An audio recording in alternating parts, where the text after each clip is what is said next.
நிகழும் ஸ்ரீ மங்களகரமான குரோதி ஆண்டு ஆடி மாதம் 16ஆம் தேதி வியாழக்கிழமை அன்று துவாதசி திதியில் மிருகசிரிசம் நட்சத்திரத்தில் வியாகாதம் நாமயோகத்தில் தைத்தூலம் கர்ணத்தினில் மகா பிரதோஷம் கூடிய நன்னாளில் இந்த மகத்தான ஆகஸ்ட் மாதம் பிறக்கிறது.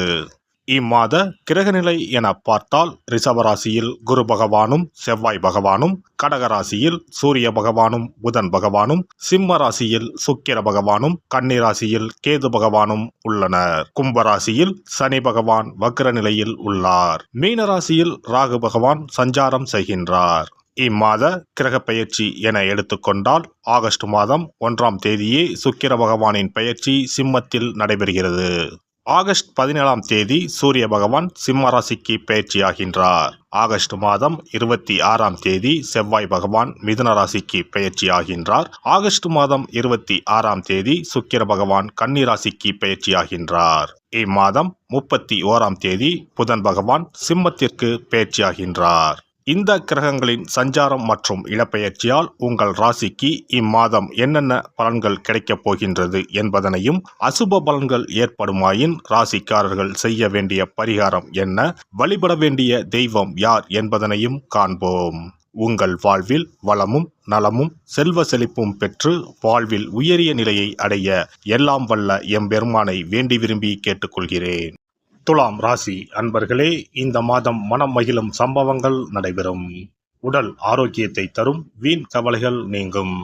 தடைப்பட்ட காரியங்களில் தடைகள் நீங்கி சாதகமாக நடந்து முடியும். வழக்கு விவகாரங்களில் சாதகமான நிலை காணப்படும். தொழில் வியாபாரம் தொடர்பான காரியங்களில் இருந்த தடைகள் விலகும். போட்டிகள் குறையும். புதிய ஆர்டர்கள் பெறுவதற்கான தடைகள் நீங்கும். உத்தியோகத்தில் இருப்பவர்களுக்கு அலுவலகம் தொடர்பான அலைச்சல்கள் குறையும். குடும்பத்தில் இருப்பவர்களுடன் இணக்கமான போக்கு காணப்படும். கணவன் மனைவிக்கு இடையில் இருந்த மன வருத்தங்கள் நீங்கும். பிள்ளைகளின் எதிர்கால நலன் குறித்து கவலை உண்டாகலாம். பெண்களை பொறுத்தவரை இம்மாதம் வீண் செலவுகள் குறையும். பயணங்கள் செல்ல நேரலாம். திறமையான செயல்கள் மூலம் எடுத்த காரியம் சாதகமாக நடந்து முடியும். மாணவர்களுக்கு கல்வியில் முன்னேற்றத்திற்கு இருந்த முட்டுக்கட்டைகள் விலகும். சக மாணவர்களின் ஒத்துழைப்பு இருக்கும். கலைத்துறையினர் எல்லா நன்மைகளையும் தடையின்றி அடைவீர்கள். இதுவரை தொந்தரவு கொடுத்து வந்த நோய் விலகும். அதனால் ஏற்பட்ட மனபாரம் குறையும். வரக்கூடிய உபரி வருவாயால் கடன் அடைபடும். அரசியல் துறையினருக்கு புதிய ஒப்பந்தங்கள் கை கொடுக்கும். எந்த கொள்முதலையும் தயக்கமின்றி செய்யலாம். வியாபாரம் பெருகும். போட்டியாளர்கள் விலகிச் செல்வார்கள். நட்சத்திர பலன்கள். சித்திரை நட்சத்திரம். இந்த மாதம் மிகவும் விரும்பிய நண்பர்களை விட்டு பிரிய வேண்டிய நிலை வரலாம். உங்களின் பொருட்களை மிகவும் கவனமாக பார்த்து கொள்ளவும். தூக்கம் இல்லாமல் தவிக்கும் நிலையில் உள்ளவர்களுக்கு யோகா போன்ற பயிற்சிகளை செய்வது நன்மையை தரும். சுவாதி நட்சத்திரம். இந்த மாதம் தாய்மாமனிடம் கருத்து மோதல்கள் ஏற்படுவதற்கு வாய்ப்புகள் இருப்பதால் விட்டு கொடுத்து செல்வது நல்லது. உத்தியோகத்தில் இருப்பவர்கள் அதிகமான உழைப்பினை கொடுக்க வேண்டி இருக்கும். வேலையில் கவனமுடன் செல்வது நல்லது. விசாகம் நட்சத்திரம். இந்த மாதம் எல்லா நன்மைகளையும் தடையின்றி அடைவீர்கள். மாணவர்கள் கல்வியில் முன்னேற்றம் காண்பார்கள். இதுவரை தொந்தரவு கொடுத்து வந்த நோய் விலகும். அதனால் ஏற்பட்ட மனபாரம் குறையும். வரக்கூடிய உபரி வருவாயால் கடன் அடைபடும். தொழில் அதிபர்களுக்கு எதிர்பார்த்தபடி வரவுகள் வந்து சேரும். ஸ்ரீ மகாலட்சுமி காயத்ரி சொல்லி தினமும் லட்சுமியை வணங்கி வர கடன் பிரச்சனை குறையும். குடும்பத்தில் நிம்மதி உண்டாகும். சிறப்பு தொகுப்பு. கண் திருஷ்டிகள் அகன்று தடைப்பட்டு கொண்டிருக்கும் காரியங்கள் நிறைவேற செய்ய வேண்டிய பரிகாரம் என்ன என்பதனை பற்றி காண்போம். வாழ்க்கையில் நல்ல நிலையில் இருந்தவர்கள் கூட திடீரென்று பொருளாதாரம் இழந்து மன கஷ்டங்களுடன் வாழும் நிலை ஏற்படும். இந்த நிலை எதனால் ஏற்பட்டது என்று ஆராய்ந்து பார்த்தால் பெரும்பாலும் அவர்களின் மீதான கண் திருஷ்டிதான் காரணமாக இருக்கும். கல்லடி பட்டாலும் கண்ணடி படக்கூடாது என்று சொல்வார்கள் அல்லவா, அது உண்மைதான். இது போன்ற பிறரின் பொறாமை கொண்ட கண் திருஷ்டியினால் பலரின் வாழ்க்கை சிரமத்திற்கு ஆளாக நேரிடும்.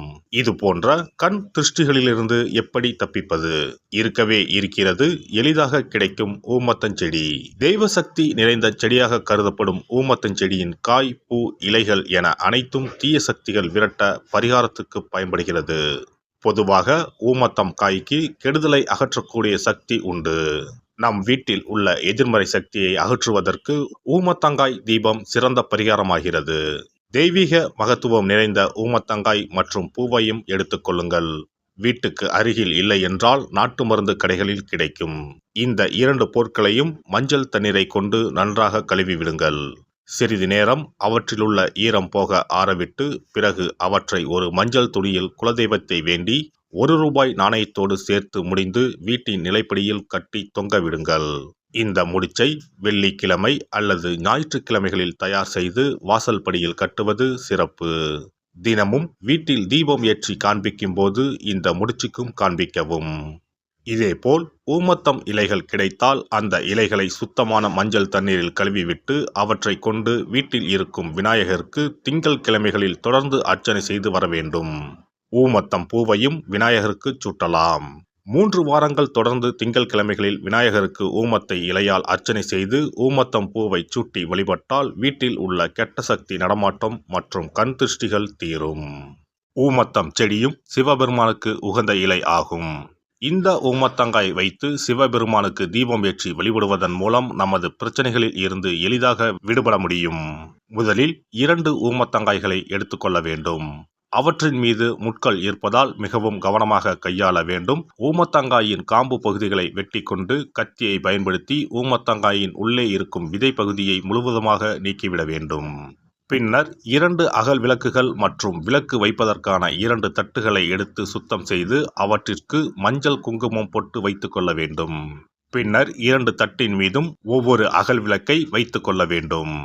அதன் பிறகு எப்போதும் பூஜை செய்வதற்கு வைப்பது போன்ற வெத்தலைப்பாக்கு, பழம் போன்றவற்றை வைத்துவிட்டு 2 விளக்குகளையும் ஏற்றி சிவபெருமானை மனதார வேண்டிக் கொள்ள வேண்டும்.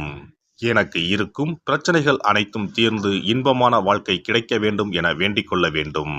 இந்த பூஜையை வெள்ளிக்கிழமை அன்று தொடங்கினால் தொடர்ந்து 9 வெள்ளிக்கிழமைகள் செய்ய வேண்டும்.